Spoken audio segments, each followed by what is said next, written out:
is extremely passionate. I don't think they would get hired if they didn't show some sort of incredible passion. I've never met any staff member that wasn't so passionate and excited about what they're doing here. They work a really, really long day, and they're up long after we go to bed with our staff meeting, going over all the folders with from all the job sites that we're working with. And they would have to be extremely loving and caring and passionate people about what they're doing here in Appalachia in order for them, to put forth that much energy to it. He was telling the adult leaders, he says, we have so many youth from Northfield that come and are on staff. I mean, at least every summer we have at least 4 or 5 kids. And he tells them that when you're talking to a staffer at your site or at your center, when you're looking at them, imagine you're looking at one of the youth that you have grown up raising, and that's who you're talking to. It totally changes how you represent yourself with them, because think about how you want them to be treated and how you're going to treat them. So we really make it clear that they are not in charge once they come down here, except being in charge of their kids at their site or at the center, making sure that things are clean, their chores are done. Basically, their expectations of us is, number one, to keep our youth under control. But they're going to be the ones that are around the youth the entire time, so it's a lot of their responsibility is to provide that experience for the youth. We do as much as we can, but they fill in a lot of that, and also sort of enforcing rules and things like that. We expect that from them. What I look for in group leaders is the ability to communicate. Open communication is really important. We want you guys to be able to come to us with anything, whether it's construction related or how our center is being run. We just want to keep those lines of communication open.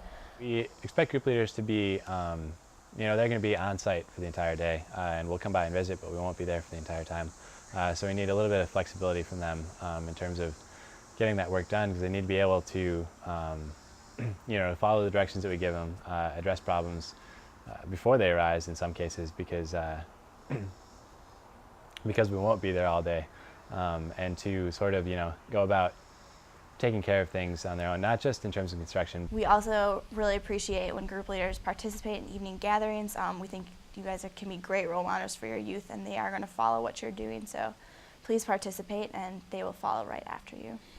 Sensitivity is very important to show towards the family members, because you have to remember that you're invading their home when you're working on it, and while we may be doing them a really big service, we have to be respectful of their wishes and also of what we're doing to their belongings, because this is their lives that we're intruding into here. The other two S's are safety and stewardship, and yes, as the group leader, number one thing is safety.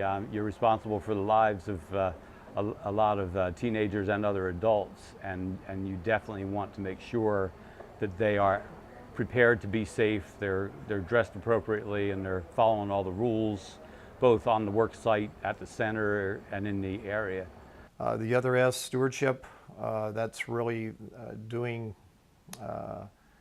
what's right with the materials on the site. ASP has a very limited budget. It's one of those things where you have to, before you just start a project, you need to think it through, make sure you're using the resources wisely.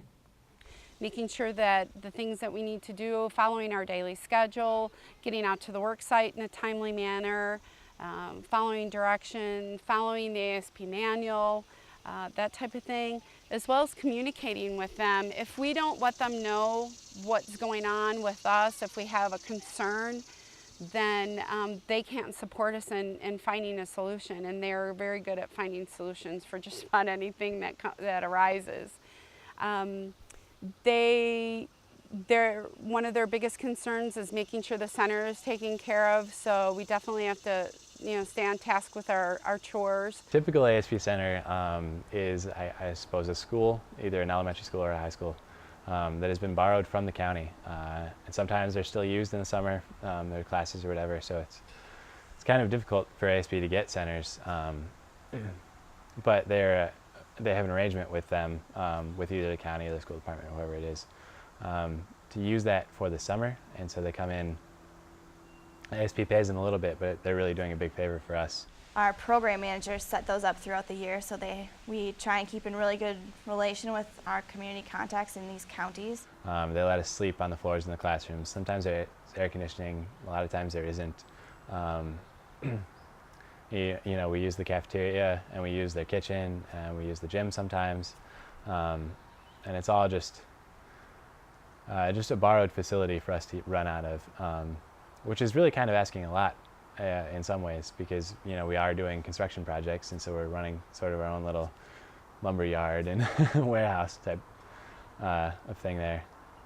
And a lot of times we couldn't serve the area without the schools that they allow us to stay in. So it's really important for us to keep these places looking nice and clean and really take care of them. We're staying in multi-million-dollar facilities and having about 500 volunteers come through the space in the summer. So cleaning up and taking really good care of the facility is important to our ability to return to the county the next year and continue serving the families that we're working for.